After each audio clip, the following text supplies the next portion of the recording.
What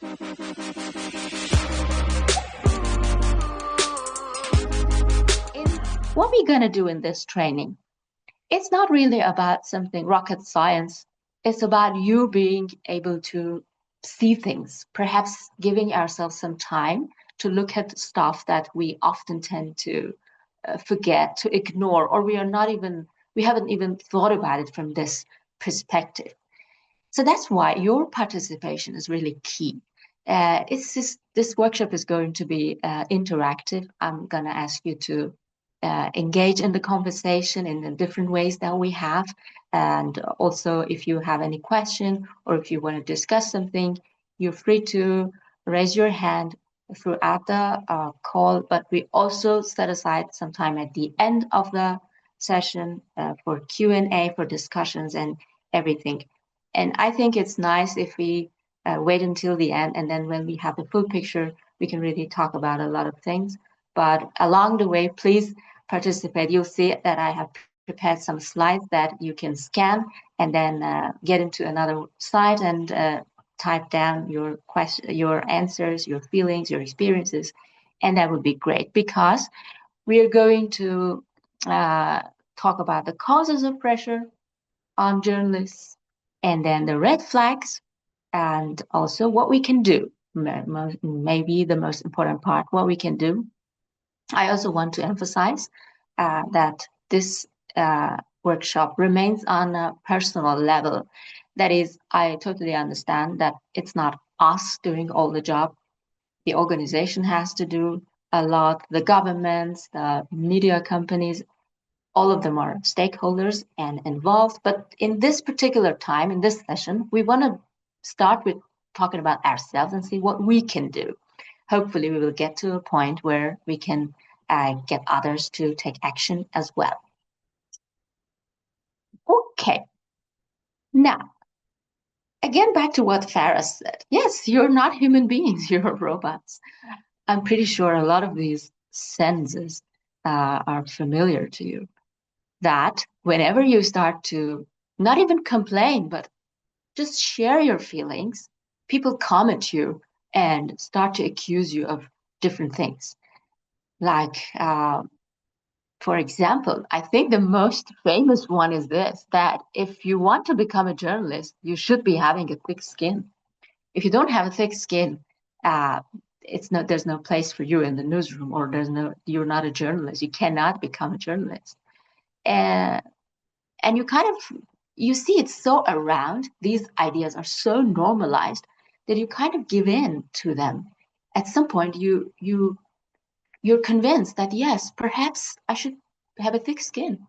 Perhaps I should just suppress my feelings, because if I do not, and if I express them in my reportage, in my journalism, I'm not doing good objective journalism. Perhaps if something is too distressing, I have to totally detach myself. And that's simple, because these are the things that we are being told. Perhaps if I'm a woman, it's better to find another job because journalism is no stop for me. Or something which I find really funny, and a lot of people say it, is that if you're looking for money, then don't come to journalism, because journalism is about high human values and stuff and not about money. Well, yes, I understand. It's about humanity. It's a lofty goal. It's a lofty aim and all too good, but we also need to survive. So I don't think this is a really nice and convincing belief. So these misconceptions, what I wanted to tell you by showing this slide is that they're all too normalized. And at some point, we as journalists come to really buy these things and give in to them and believe that they're correct, while we all know that they're having detrimental effects on our well-being, mental well-being, and even physical well-being. Well, just like Faris mentioned, there's a lot of research luckily, emerging on mental health of journalists. And obviously, when you want to talk about the mental health, it's good to start with what causes that. So the causes of mental pressure is what we're going to talk about a little bit in this slide. I have put in some of the things that I could find in all the research around the world. I also added some of my own personal experiences. And interestingly, although newsrooms are different, cultures are different around the world, research tells us that causes of mental pressure for journalists are more or less the same. Like to a you can say that to a great deal are the same. The main ones, of course, there are differentiations depending on the region, but a lot of them believe that, for example, exposure to trauma is one of the major causes of mental pressure. And basically, there's a famous saying in journalism, as you all know, that if the story is not traumatic enough, maybe it's not a story. Well, we will hopefully talk about that in another session when we come to constructive journalism and stuff, posing this question that does journalism really have to be only about traumatic events? But then we keep it aside for now. Yeah, what like the high workload that we have vis-a-vis the time pressure. Like you need to do a lot of work and you don't have not a lot of time to do that. And this really, really puts you against the wall. Harassment, threats that journalists receive, hate. Now, it can be online, it can be even personal in some cases. For example, if you're publishing on your blog or on your social platforms, you might receive comments containing all these things, and which is really, really, I'd say, it takes a toll. A lot of journalists talked about it, that they had to close the comment section of their websites or whatever because they were just bombarded. They were being doxxed and doxing and trolling and stuff like that, and which is really harmful. Imagine you just get online on your phone and you receive a barrage of messages, all containing really not nice words. And yeah, give me a second. Yeah. Unprofessional behavior at work. That's also something like in Faras's word, bad managers. Really, I'd like to put it in the wording of unprofessional, because professional behavior, professional decorum, professional protocols are all too well defined. But unfortunately, in many occasions, those people are not even aware of the existence of a professional behavior.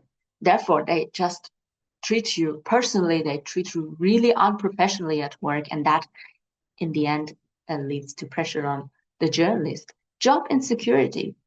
I don't need to talk about it. You're all too familiar with it. And that the precarious working condition that we all suffer from in most of the cases. And also, recent research tells us that AI has become a source of mental pressure, interestingly. Let me quickly tell you of a personal anecdote. So I had a friend who was working as a very, let's say, yeah, prestigious news organization. And he called me one day in distress. And he said, I want to see you quickly. And I was like, why? But there's nothing that urgent between us. But he really needed to see me. And I said, okay. And what had made him feel so distressed? It was right at the beginning of a time that ChatGPT had been introduced. So a lot of people were thinking that this is going to steal their jobs and this is going to replace them quickly and in no time. And that was also the issue that he wanted to discuss with me. And he was really, really distressed when he reached out to me, as if something personal has happened to him. What I was trying to say through this personal anecdote is that, yeah, AI has caused anxiety among a lot of journalists because they fear that they will be replaced by AI. And a lot of them don't fear it, but they just don't know how to work with it. This is also a source of anxiety. There's talk of AI all around us, but then if you're someone who belongs to another generation or who just simply doesn't feel like you want to partake in it, you would find yourself isolated. You would find yourself, what do they call it? You fear that you're missing out something. Uh, the same applies to digitization. Like a lot of people are simply, let's say, classic journalists. They are not okay with digitization. They don't even believe that this is a good thing. They think that it's damaging the values and the quality of journalism. And there's a tinge of truth to it as well. Lack of organizational support, as we have here, and also ethical and moral dilemmas. It has well happened, I believe, to you that you find yourself at odds with the ideas of others, with the general public, with what is being talked about a certain issue, and you believe in something different, and it puts you in a kind of contrast with the organization you're working for, and then consequently putting pressure on you. So these are the things that I could call out from international research and, as I said, my personal experience. And I'm pretty sure a lot of these things apply to all of us. That's what statistics is telling us. However, we all have personal experiences as well. And this is where I like you to step in. Please take your phones, scan this QR code, or if you want to use your desktop, go to slido.com and enter this code in that box and write about what causes you mental pressure as a journalist. What are the sources of mental pressure for you? And for that, I think we can set aside some time, maybe a couple of minutes, and then see what you have to say. I'm really curious to see your experiences. Please share your thoughts with us. I'm going to go to the page so that we can see. Yeah, very interesting. I'm going to note down some of these uh, things that I hope you talk about them more when we get to the end of the workshop, where we have time. You can elaborate on all these things. But so far, very interesting. Some of the points are completely new to me. And that's why I say it's important that we talk about these things, because we all have our own unique experiences as well as the things that apply to most of us. Okay, are we done? I mean, you are, of course, free to fill in. We're going to have more of this Slido during the rest of the presentation. But so far, I can see a lot of your thoughts kind of overlap with what we just discussed. For example, yeah, deadlines that are really hard to handle, and then a story happens and it has to go out in, say, no time. So again, someone else said that, like the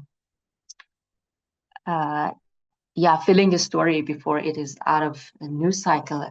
It also refers to the same story, that the deadlines is approaching and things have to be covered as soon as possible.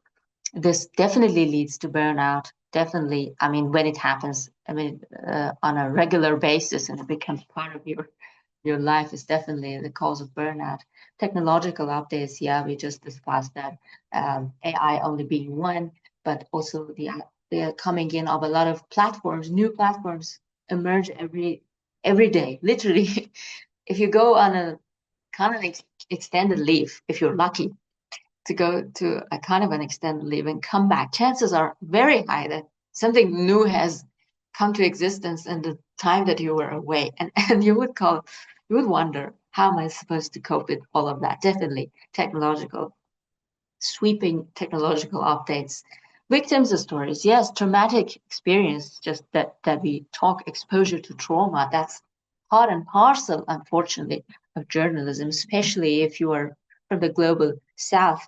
I mean, I don't like this term. The global south term sounds very colonial to me, but we know what it refers to, and we should be really thinking about finding a better alternative. But just to refer to the geographical region, yeah, like a lot of tragedies are happening there, and then covering them uh, is just something, lack of sleep, definitely.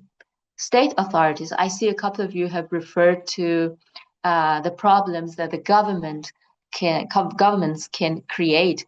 Now, right-wing organizations or authorities in general, I understand you might have meant that to refer to their influence, their like intervention, and their censorship and their involvement in the process of news production and publication, and the angles that you want to take, the kind of criticism that you are allowed to make, and all of that. I totally understand.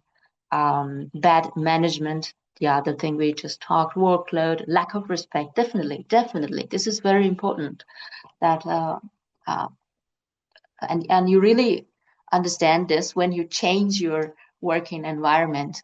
Uh, and I'm not saying from, say, the global south to the global north. No. When you experience different working environments, you realize that respect is, in some of them, is a very, very important issue, and probably the first red line. That is, if you do not respect others, and if others do not respect you, you are out. There is no question about it whatsoever. No matter how professional you are and how good a journalist you are out if you are not respecting others. I wanted to emphasize how important it is. Thank you so much. Yeah, excessive editing. Sorry, before we move out of this slide, yeah, it's kind of yeah, let's say minor censorship and influencing, manipulating the content by editors. This is on many occasions really not professionally done. And thank you so much, you had for all the great input. Yes, job insecurity and unequal pay. Yeah, all of them are equally valid reasons for being exposed to mental pressure. Thank you so much. We will get back to the presentation, but we also get back to the Slido at some other point. Okay, perfect. So who made this line? Ah, it's from the Slido. Okay, no problem. Uh, Now, having talked of the causes of mental pressure, I'm really hopeful that we gave ourselves some time to think about different things that can really lead to mental pressure to us and become aware of that. Let's talk about the red flags. Really, the things that happen to us after exposure to all that. And this is really, I'd say, a tragedy, really. Look at the wide range of problems that can happen to all of us. It's crazy, from psychosomatic things to your private life, to your personal mood, to your career. Everything can get affected by the mental pressure that you suffer from, by all the precarity and all the pressure that you are exposed to.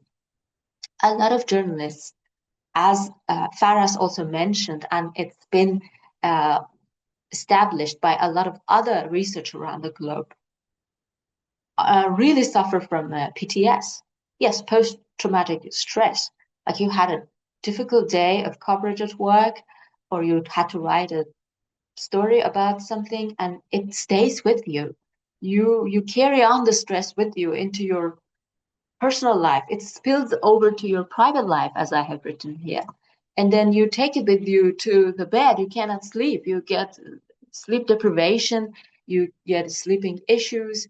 And this leads to physical pain or physical illnesses, serious things in some cases. Well, of course, you cannot directly pin it down to that, but it can lead to it. We've been always told, and that's also confirmed by research, that constant anxiety and constant pressure is one of the main sources of major problems such as cancer and stuff. Emotional numbness, yeah, at some point, like if you remember in the other slide, one of the directives that we are given, one of the nice consultations that we are given is that try to detach yourself emotionally. Okay, say I do it, but after a while, you realize that you are not feeling anything anymore. And this applies to your family, to your personal relations, and everything. You're not enjoying, let's say, a movie that you used to laugh at just a couple of months ago. What does it mean? This something has changed in you. Yeah, maybe a coping strategy to deal with all that stress that you have, but it has also taken away your emotional sensitivity. Um, you gradually use your motivation and consequently your creativity. I have heard it from a lot of people that being exposed to so much pressure, you just cannot be creative anymore. You have to do something routine at best, and that's all. And creativity has to do with practice. If you don't practice creativity, you lose it. Yeah, again, it can lead to, as we discussed, family relation repercussions in different forms. Uh, Irritability. Yeah, you become really uh, sensitive, as they say, and uh, well, a lot. You on most of the occasions, you are the one who's being blamed for all that, and nobody understands that this is a cause and a consequence of the pressure that you have been exposed to. On many occasions, you people decide to change the track.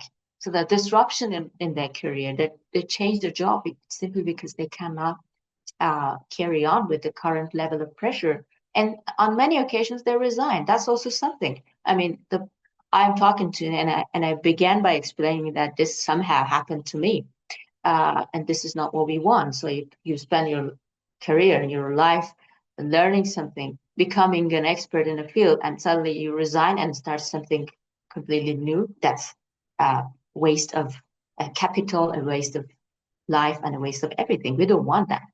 So these are the some of the things that I could again gather from the anxiety, and I'm pretty sure you have also experienced this. And these are the red flags that we need to be aware of. It's very important not to take them as granted and not to think that yeah, this is how it should be. Uh, no, it is not how it should be. And maybe the first step is to acknowledge it, to become aware of it, and to think about it and to talk surrounding it. Now, here again, I like you to step in. I want you to talk and to open up and say what symptoms have you experienced as a result of mental pressure. We talked about the general ones in the previous slide, but I'm pretty sure you can give us a lot of more personal experiences and also make us aware of the things that we don't know. Maybe that has never occurred to any of us, but it's nice to know that this can also be a thing. Then again, please go to this Slido, scan this, and or if you're using the website version, go to slido.com, enter the code, and join the conversation like you did before. I appreciate it. It's very helpful. All of us can learn from that. I'm gonna again switch to the Slido page, which shows the same information so that we can also see your answers as they come in. Maybe a couple of minutes again be set aside for this task. Perfect. Yeah, you see again the same QR code and the code so you can get in. You have a lot to say. Don't hide it. Talk about it. It's important. This session is actually about it, that you give yourself some time and think about you yourself and not the content that you're creating, because at the end of the day, the content you create is directly linked to the person who is creating it. So it's important, I think, for us to think about the things that affect us, talk about them, and then hopefully be able to uh, find some coping mechanisms, if not solutions, but luckily also solutions. Perfect. Yeah.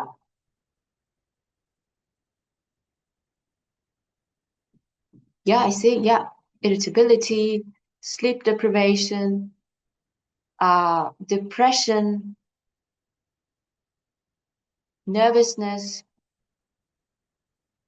losing your job. Yes. Job precarity, maybe headaches, And yeah, physical problems I can see, deteriorating personal life, definitely burnout.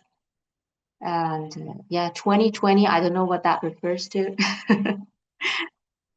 Probably COVID. Oh yeah, that's right. How can you That's forget? right. Yeah, yeah. Yeah, yeah, feeling disconnected from people. Yeah, really, really important things you're pointing to. Yeah, then COVID was also a nice point. If this 2020 refers to COVID, but that was also, let's say, a culmination of all this. Depression is emerging big in this word cloud. Actually, the things that have the more recurrence appear larger than others. So you see, depression is now in the middle because, yeah, I think it's a really, really great thing we all grapple with. Also, depression is not a diagnosis, so you could be suffering from it, but to varying degrees. So you could be slightly depressed, but you could be at a critical stage. So it applies to a lot of conditions. Perfect. Helplessness. Yes, helplessness. Very well said. You really feel helpless on some occasions, personally, landing in jail. Absolutely. Absolutely. Absolutely. This is also something that can happen. That not that can happen, but it actually happens. Uh, yeah. Smoking and yeah, like unhealthy habits, drinking excessively. By that I mean that it becomes something of a addiction rather than a habit or a uh, yeah, cool distraction. Yeah.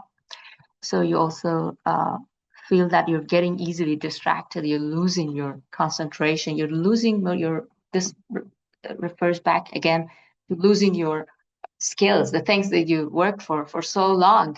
You became a skilled journalist because you could focus on stories. You could really be there to write about it. But then all these pressures drive you away from concentrating on your story and doing a good job. Thank you so much. Yeah, I can see that a lot of things we already talked about, but uh, yeah, like sudden loss, is that it? Or sudden is emerging, but I cannot interpret it, what it refers to.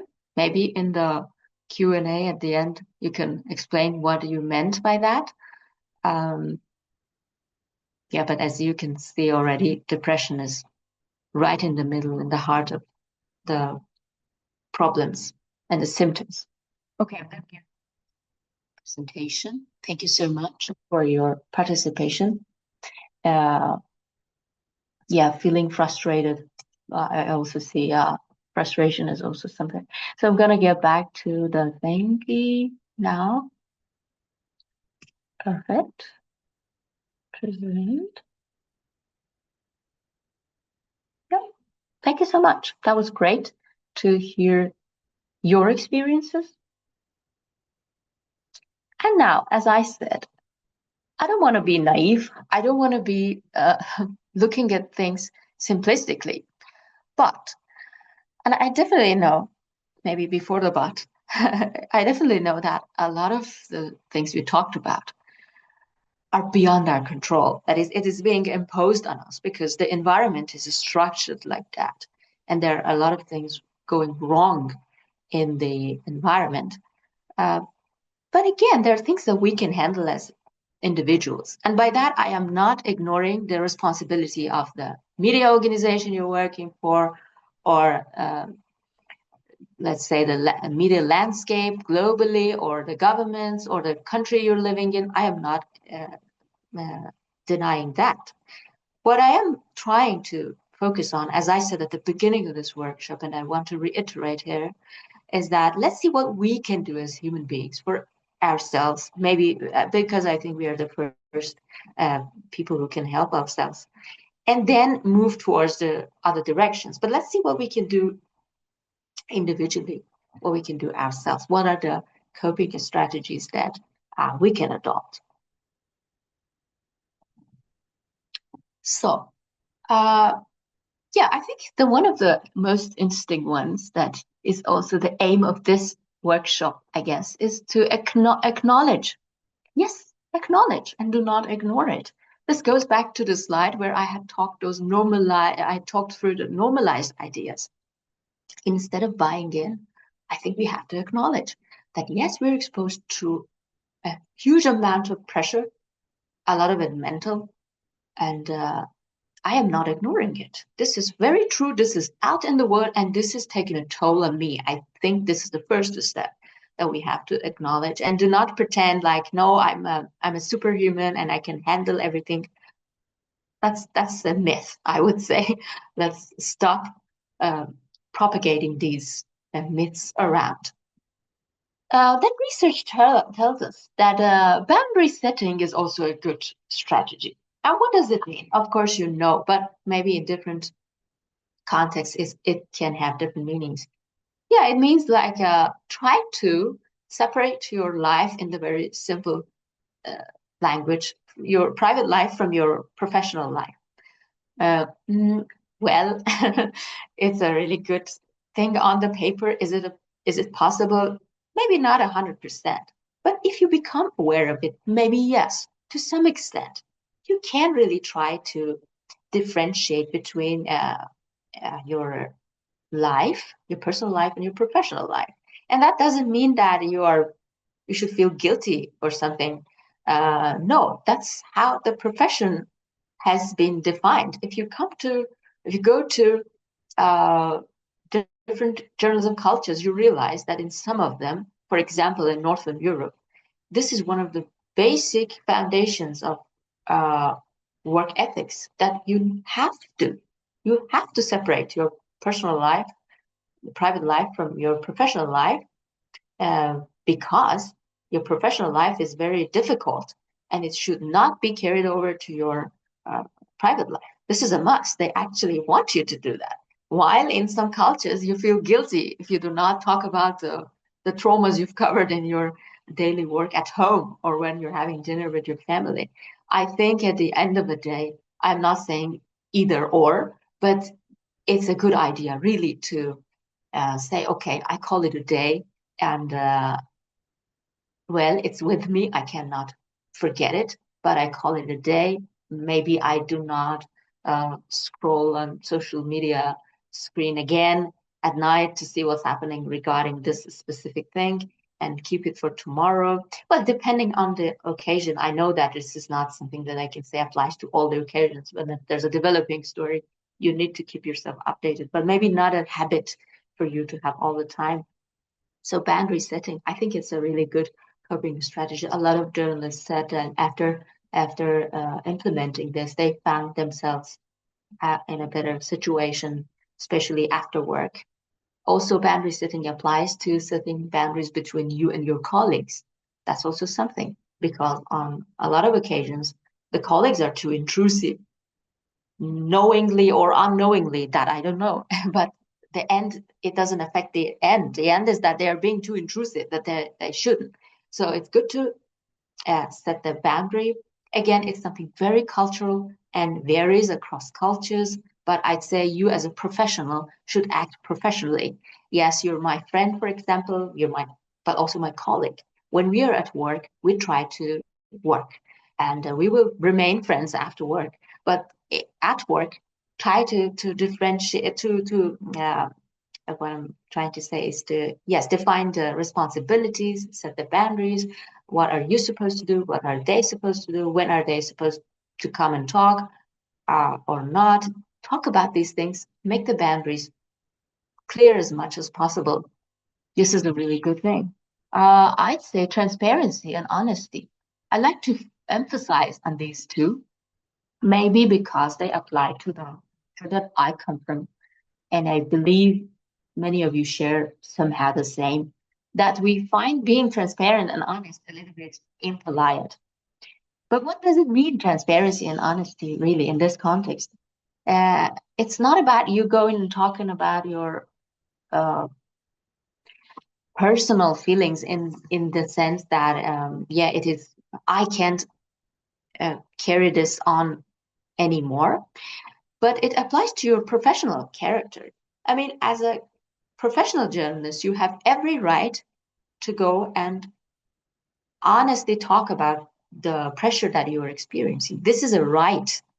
So you have to be able to stand up for this. Be transparent. You're doing your job, but it's also causing you a lot of pressure. It could be that the editor decides to do something. I remember I experienced this in a very, very, very difficult situation, but I couldn't take it anymore. So I went to the senior producer and frankly told them that it's too much. Either replace me with another person or give couple me with somebody to help me. I cannot do it alone. And that worked because I also gave him a solution. So they asked someone else to help me, and we managed to do it far more better, and the pressure decreased consequently, and that was good. So be transparent about it. Do not hide it. Do not feel it's impolite. I would say if you put it in the right language, which you definitely do, and talk about the reality that you are experiencing with honesty, it will work on many occasions. Uh, the other thing that a lot of journalists around the world found very helpful is to, where did I put it? Yeah, to discuss it, whether in online forums or in communities. Talk about it. Talk about the pressures that you are experiencing. Whatever. Do not feel ashamed or do not feel that you are being accused of not being a strong, so to speak, journalist if you admit that you are suffering or you are having a hard time dealing with these things. This is just a myth. We discussed it. That's not true. That doesn't apply to us human beings.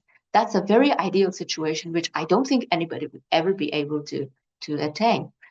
So talk about it. It's very important. There are some platforms for that, as far as I know. For example, on Threads, which I'm sure you're familiar with. If you go to Threads, which I find it to be a really nice platform for a lot of functions, one of this is that, yeah, journalists come and talk about the pains that they're experiencing, the problems, the difficulties, the pressures. It's always good to talk to others about it. Um, and this comes as a huge relief to many of the people. Yeah, and then you should definitely go for therapy and consultation if you find it something for you. Again, there's a stigma, unfortunately, surrounding seeking help. Uh, I've heard it literally from people saying, I am not insane. I'm not mad, so I'm not going to go see a doctor. Only insane people, or I don't know, the ones who are mad are should see a therapist. That's a huge misunderstanding. That's not true at all. You should seek help. There is no stigma around it. Actually, it's the other way around. If we are actively trying to be protecting ourselves and remain good journalists and do good journalism, we have to take care of ourselves. So consider that this is a very important thing that you should reach out to therapy, consultation uh, when things get really complicated. Physical activities are to yoga, good for those who can do it really well. Um, take some time off if you cannot even go on long vacations. Also, yeah, sharing and trusting. We talked about it. This goes into the community discussions that I said. Share the things with your colleagues, with the ones you trust, and try to trust. Yeah, it's important. I mentioned a couple of times throughout the presentation that uh, yeah, be bold, be yourself, talk about it, trust. We share the same. There is nobody here in this. I don't think there's anybody here in this community who doesn't understand what we're talking about. So trust your colleagues and talk about it. Also, demanding and yeah, demanding organizational help at some point. I really hope that we can dedicate another session to organizational initiatives. By that, I mean macro level activities that we can do, the things that we can do to change uh, the environment and not us only. One of them is that to go and arrange organizational help. So a lot of organizations around the world, that is for a fact, they organize something after they heard from journalists that this is a problem. For example, in Finland, I will show you later, there's a research that says, well, Finland is like many other places in the world is having huge layoffs. By Finland, I mean the state media, the state TV is having layoffs, budget cuts, and things like that, like anywhere in the world. But because the remaining journalists talked about the mental pressure that they're experiencing, they tried to find some budget and dedicate it to some organizational help. Now, a lot of places have those helplines so you can call and talk about the pressures that you're experiencing or abuse or whatever. But a lot of places don't. A lot of places even have not even thought about it, that it's a right. So it's up to you to go and remind them that it's a right and it's something that you should take action about. One of the things that I like, and I think it's gaining. In fact, I read a lot of pieces happening, being published around, is yes, publish about it. Somebody told me while I was talking about these issues that, are you not a journalist? And I said, yes. And they said, okay, then why don't you write about it?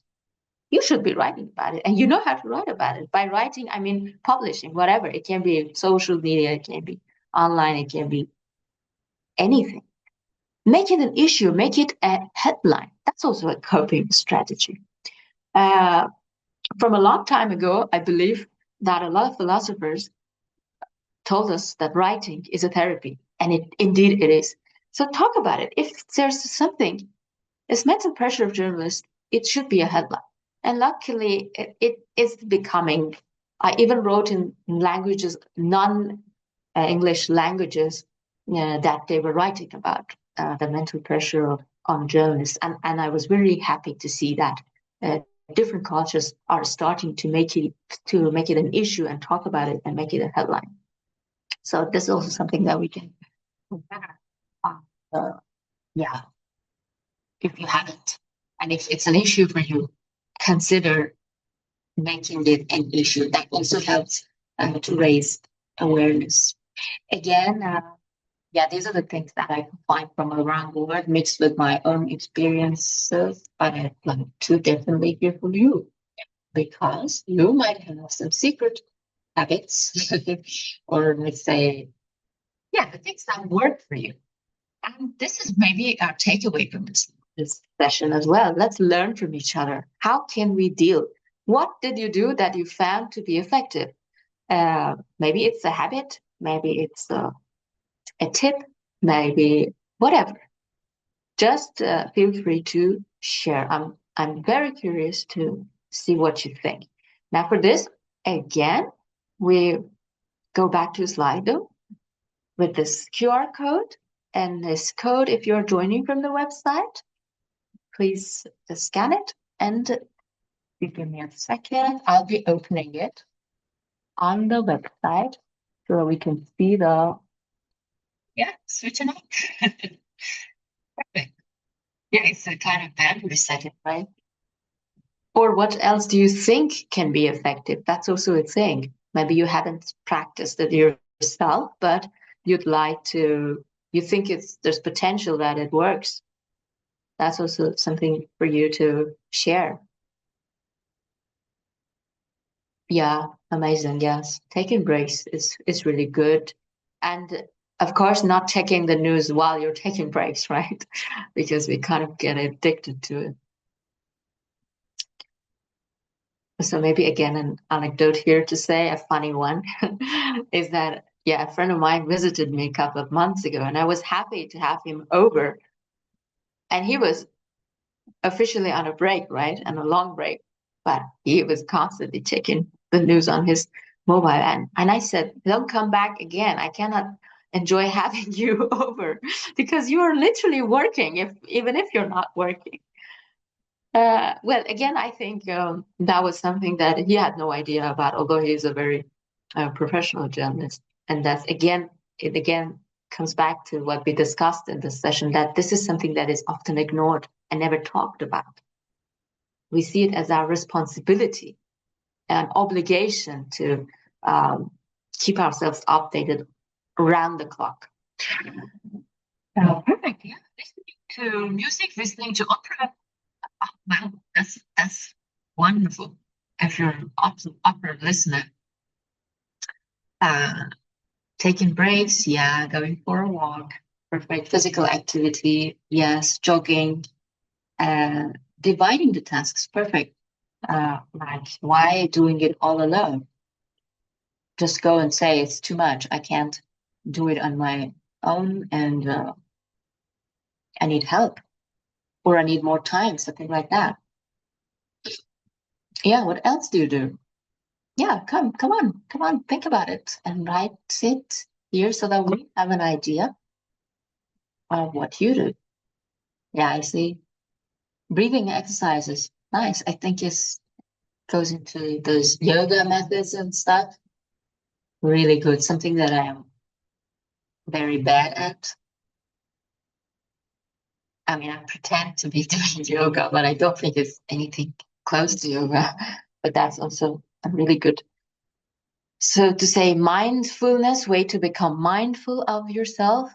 Should we take it as the sign that you guys have no problem and you're getting along really well? I hope that's the thing. But thank you so much if you're not having any more tips to share. Also, because I think we talked about a lot of them in the previous slide. Let's get back to the main presentation. And we always have the time and the space to talk at the end of this thing. So thank you so much for sharing.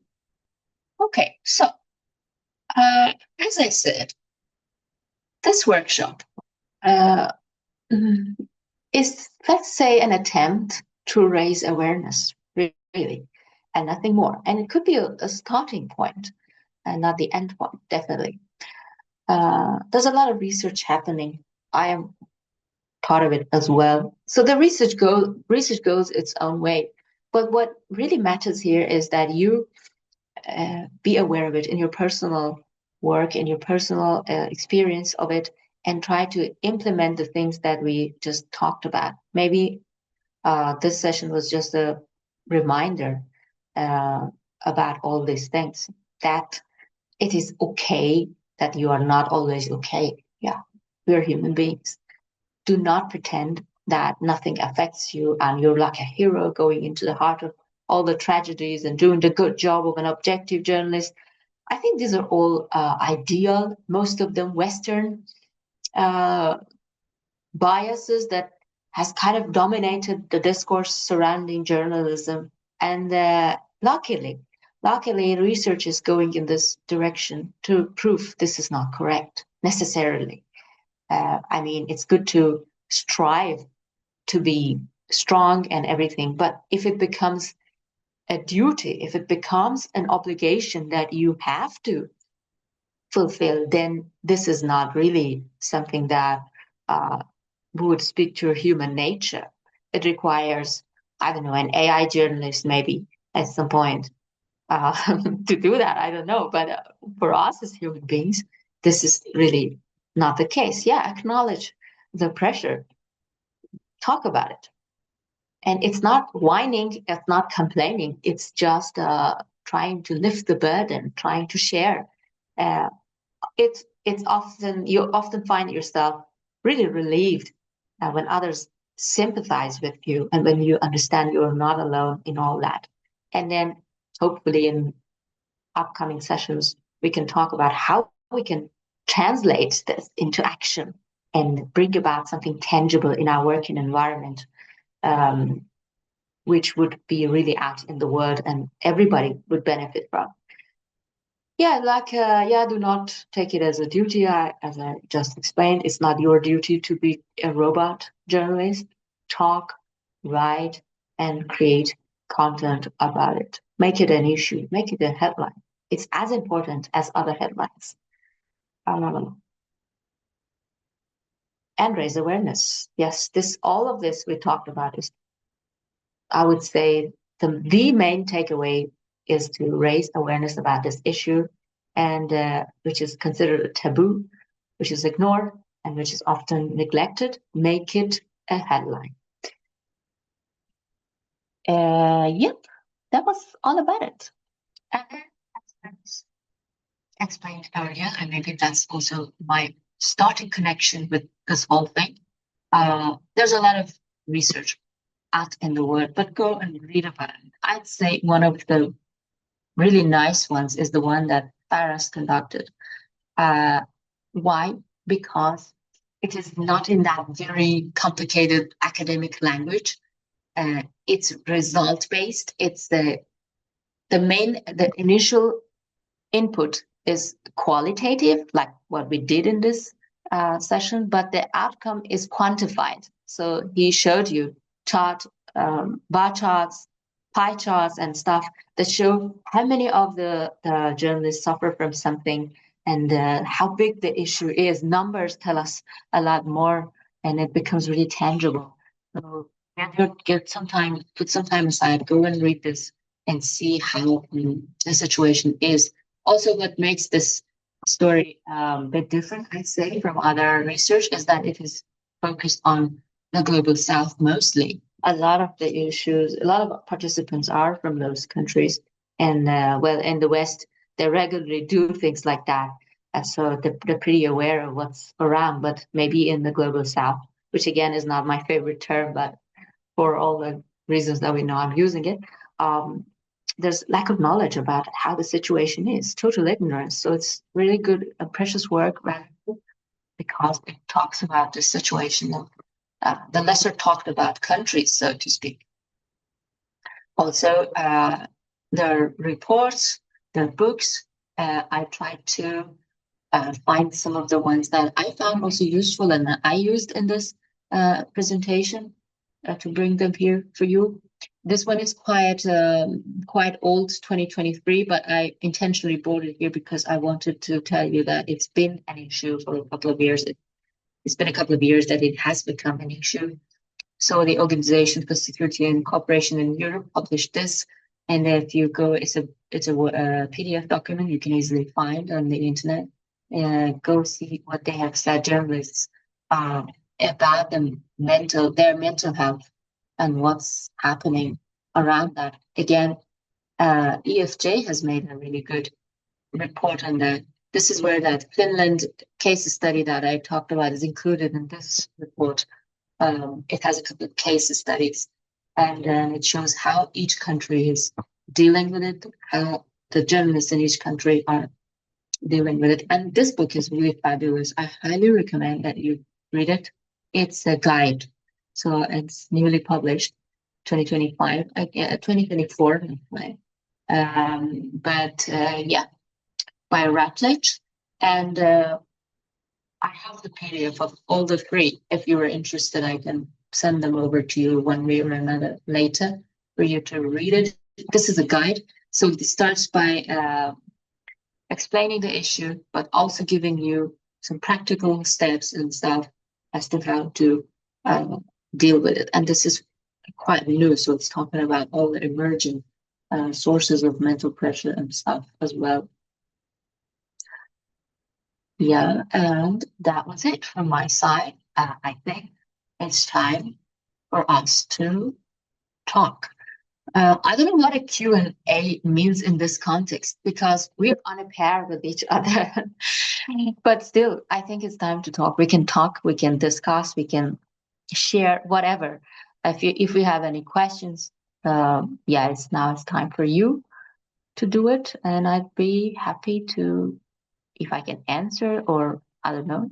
But I more see it as a kind of community discussion. Let's have a discussion. And I like to start a discussion with something from your side. So you would, if you like to type your thoughts or questions or whatever, you're free to do so. If you like to open your mic and talk, which is and your camera, which I really recommend. We would love to see you. That's also a thing. It's all up to you, but talk about it. And that's the end on my side. Thank you very much. I have another extra slide, which is about the sources uh, here at the end, but then I can share that with you later because you might like to go through the sources that I've used for this presentation or do self-study and stuff. So you can use that.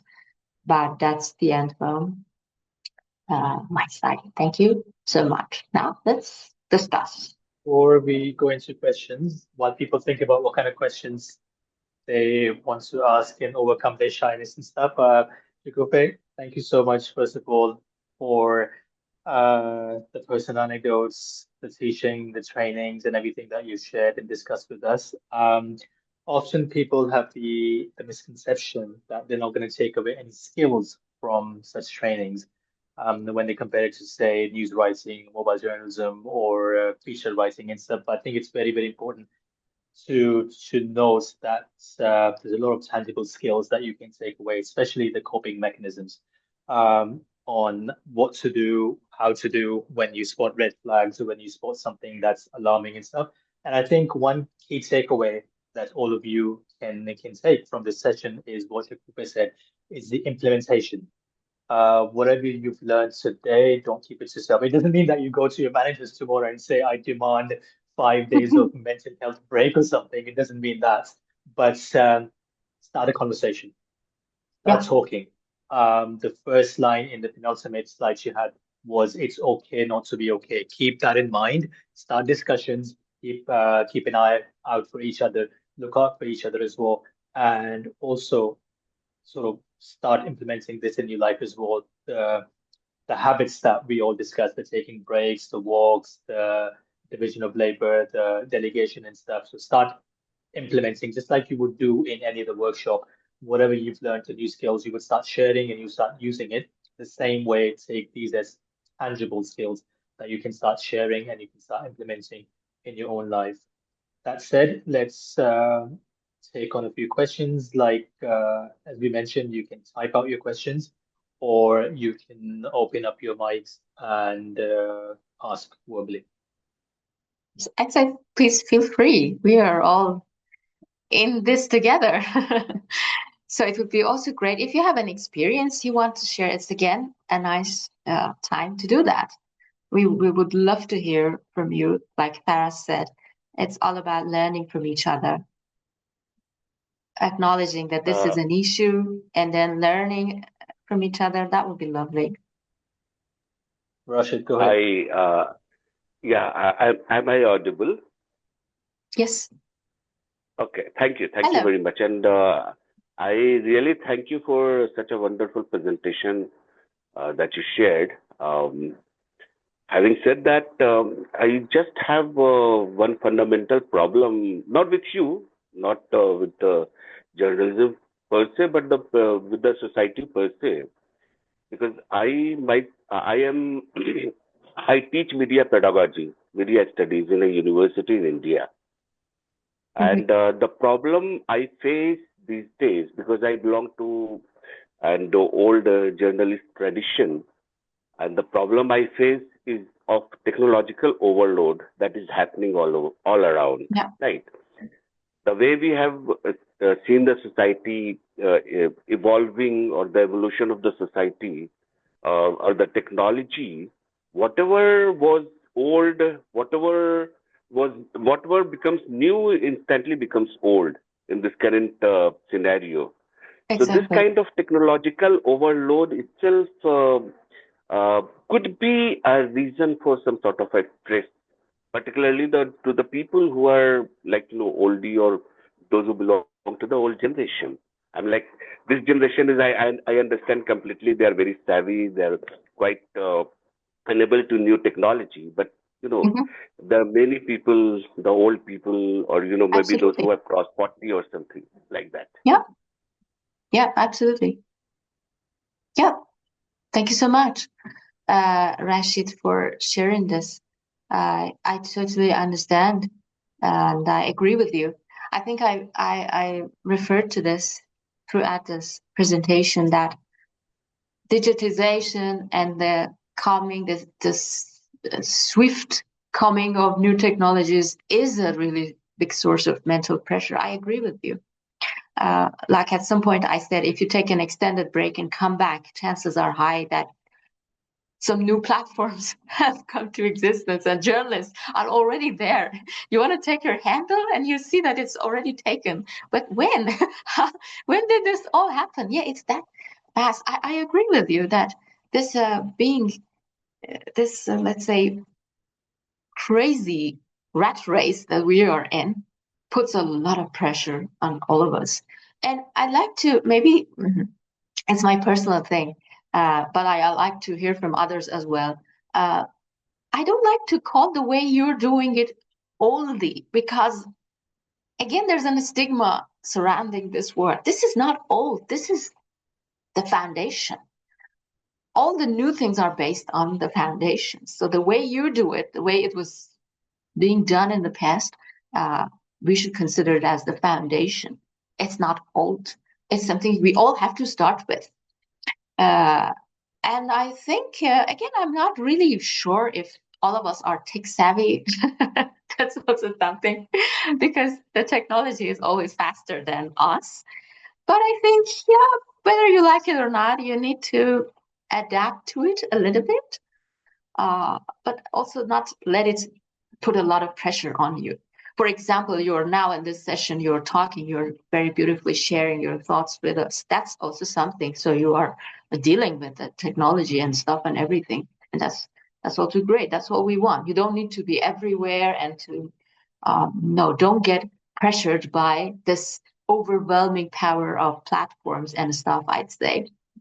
I agree with you that this technologies are increasingly becoming a source of anxiety. But I say what you do is still of great value, and that's what we all need. And please believe in that. Please do not give in to these pressures, but also try somehow to take some of it in. I'm sure you do.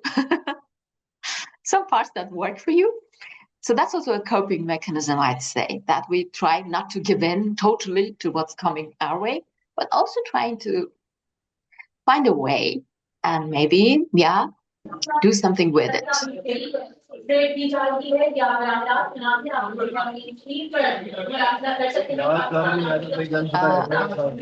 I think someone's microphone. There's a question in chats by Sumaya. You can attend to that.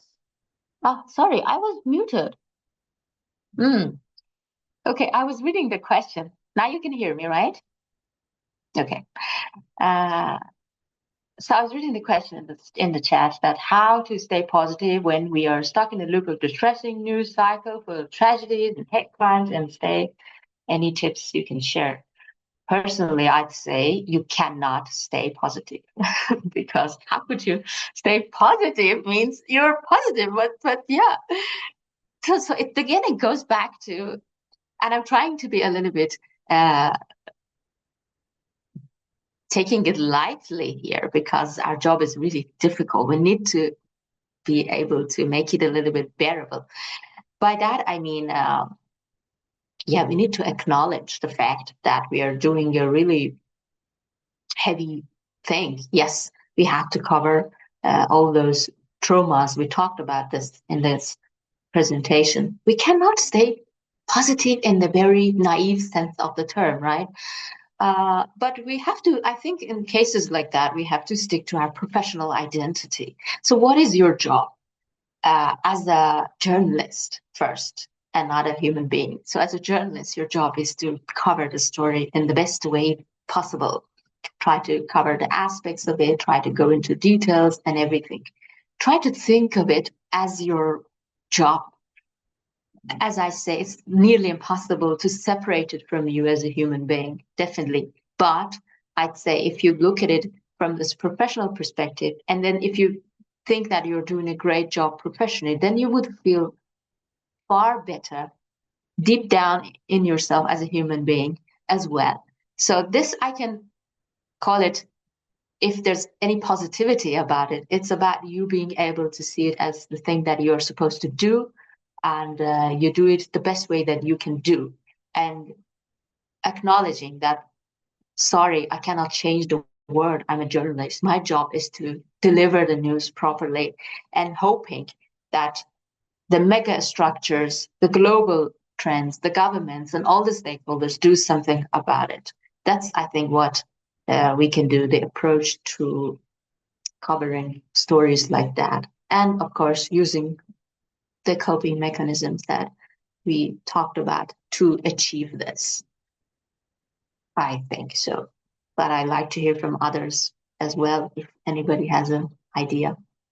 I'm happy that, yeah, Samaya, I think so. Yeah, I think this kind of, it depends on your perspective, right? So if you are see yourself very much in the middle of everything and feel you are the one who is supposed to change the world, sorry, you are not, good or bad.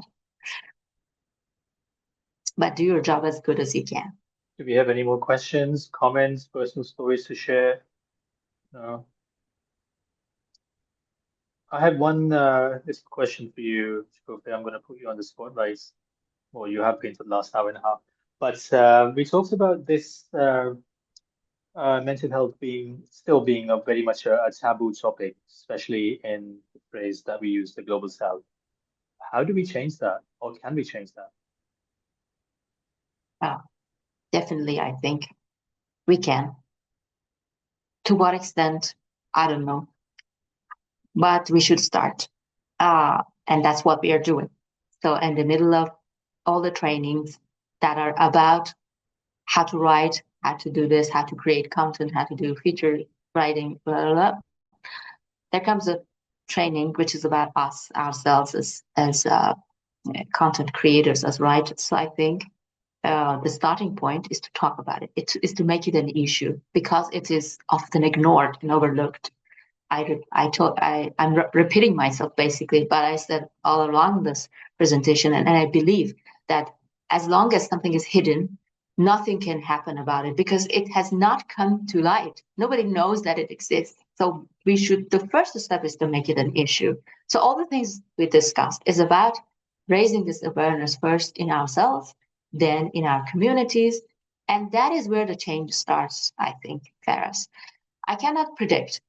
I cannot have a projection because it all depends on different factors, the environments that we are in.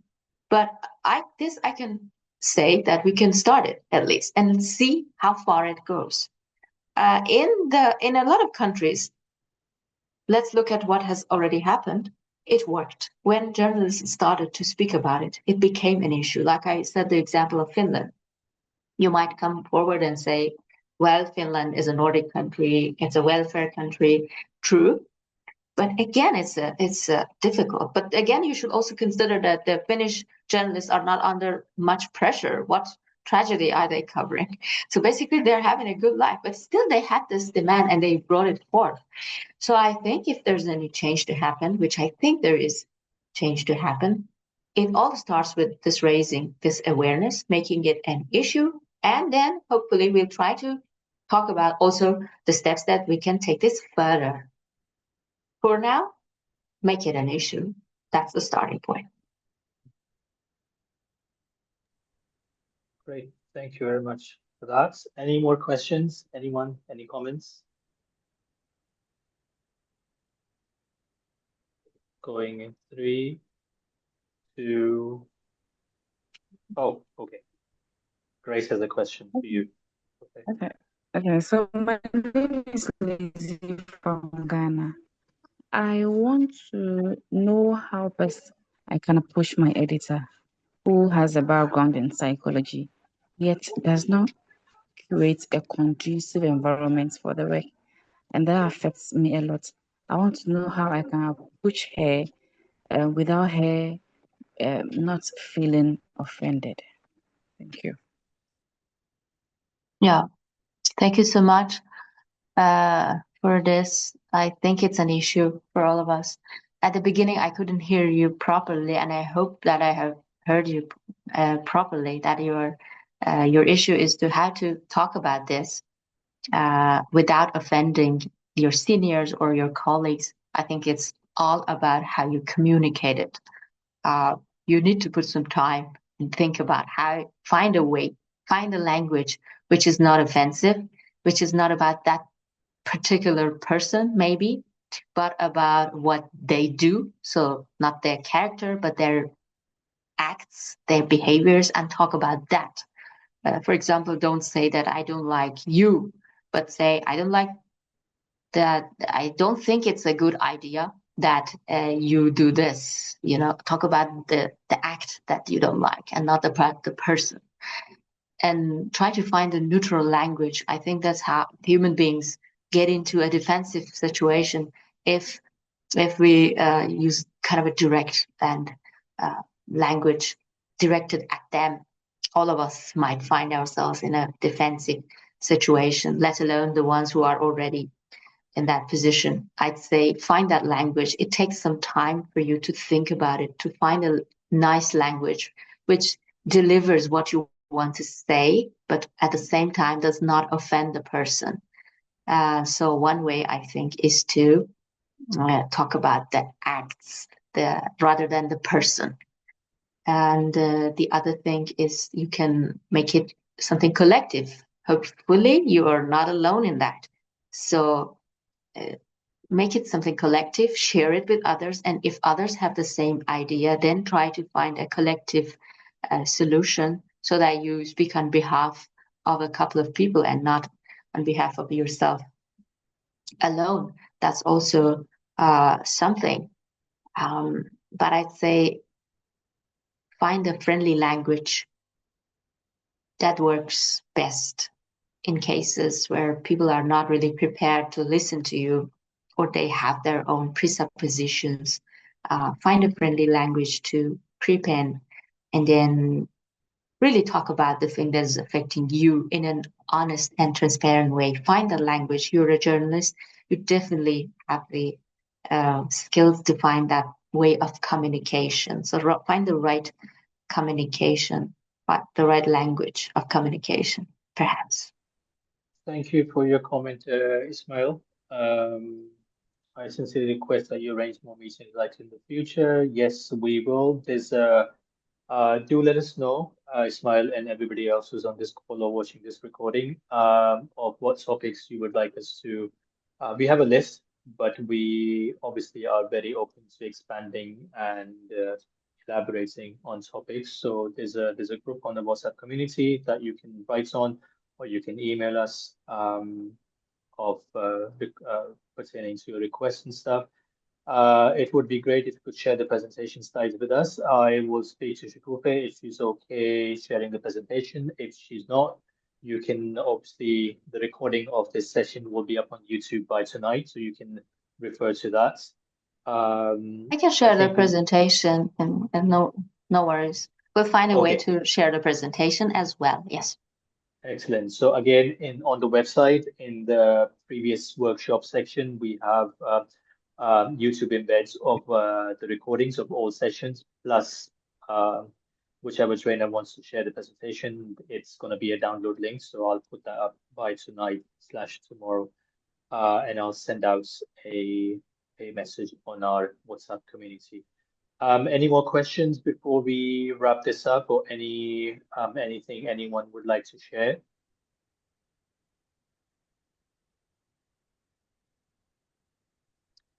Great session. Really appreciate it. Thanks, Ken. Okay, Thank you. excellent. Shekupe, thank you. Thank you so much. I think I speak on behalf of all the attendees who are still here and who have left. This was very, very, very insightful. This was much needed, and the way you conducted it, it was a proper interactive session, which made us or kept us on our toes, asking question and answers using Slidos and stuff. And I think, again, like I said, one key takeaway is the whole implementation bit that you talked about. And it's something that we need to keep in mind that in schools, in universities, at journalism schools, and in newsrooms, we learn how to write, we learn how to edit, we learn how to do filming and photography. But this is something that we seldom talk about.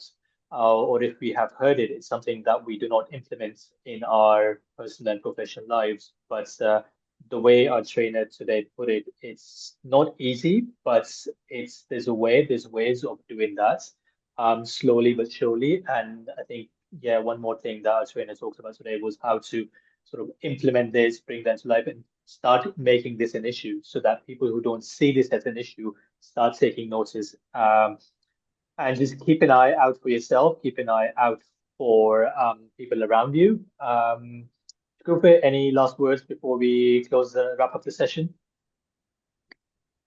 No, not really. I said all that I wanted to say, but I'm also very happy.